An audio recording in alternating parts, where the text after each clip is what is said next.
Tuesdays with Morrie, May 19th. Morrie honked loudly into the tissue. "This is okay with you, isn't it?" Ben crying. "Sure," I said, too quickly. He grinned. "Ah, Mitch, I'm gonna loosen you up. One day, I'm gonna show you it's okay to cry." Yeah, he said.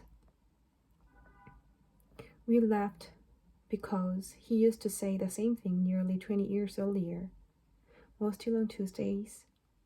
In fact, Tuesday had always been our day together. Most of my courses with Morrie were on Tuesdays. He had office hours on Tuesdays.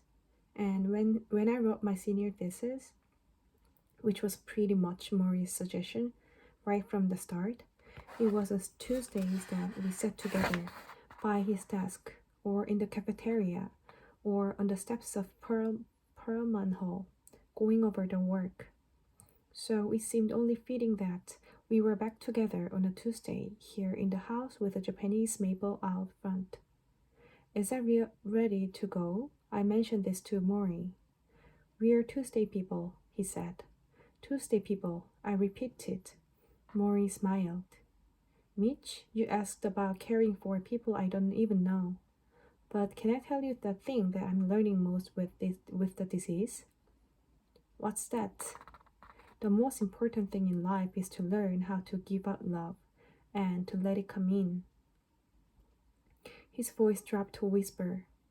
"Let it come in. We think we don't deserve love.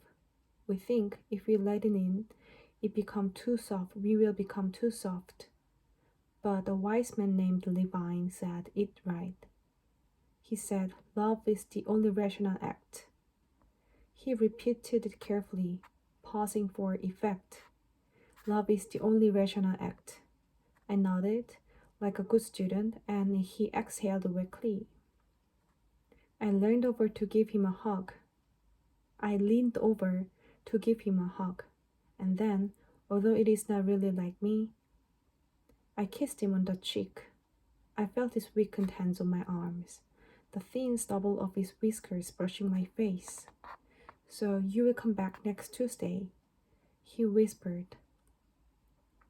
He enters the classroom, sits down, doesn't say anything. He looks at us, we look at him. At first, there are a few giggles, but Morrie only shrugs, and eventually a deep silence falls and we begin to notice the smallest sounds, the radiator humming in the corner of the room, the nasal breathing of one of the fat students. Some of us are agitated. When he's going to say something, we squirm, check our watches. A few students who look out the window, trying to be above it all. This goes on a good 15 minutes before Morrie finally breaks it with a whisper. "What's happening here?" he asks. And slowly a discussion begins, as Morrie has wanted all along, about the effect of silence on human relations. Why are we embarrassed by silence? What comfort do we find in all the noise? I am not bothered by the silence. For all the noise I make with my friends, I am still not comfortable talking about my feelings in front of others, especially not classmates. I could sit in the quiet for hours if that is what the class demanded. On my way out, Morrie stops me. "You didn't say much today," he remarks.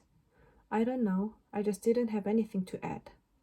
"I think you have a lot to add, in fact, Mitch.